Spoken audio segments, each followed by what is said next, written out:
At ayan, habang hindi pa umuulan, nagwalis na muna ako dito sa ilalim ng aking money tree dahil madaming dahon-dahon talaga na nahuhulog dito para naman mabawas-bawasan kung sakali man na humangin siya.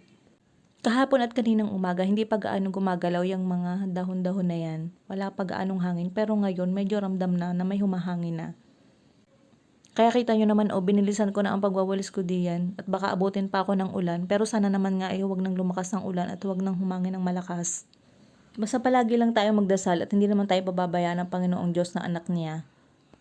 Gagabayan niya tayo sa anumang pagsubok at sa anumang kasakunan na pagdadaanan natin. Tingnan nyo naman yung mga okra ko, ang tataas na uli. Nung bagyong Christine, nagtumbahan na ang mga iyan.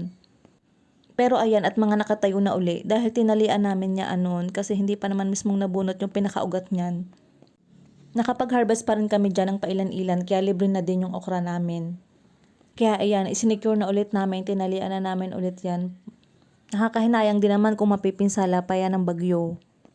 Napakalaking bagay na sa amin at dyan kami kumukuha ng okra, hindi na kami bumibili sa palengke. Maganda rin sa ating katawan, sa ating kalusugan ang pagkain ng okra. Madami siyang benepisyo. Kaya talagang malaking bagay kapag may tanim ka sa bakuran mo ng okra. Kaya sana naman ay lumihis na ang bagyo o malusaw na ang bagyo. At ayan, nakapag-harvest na ulit ako. O tingnan nyo naman, may libre na uling okra.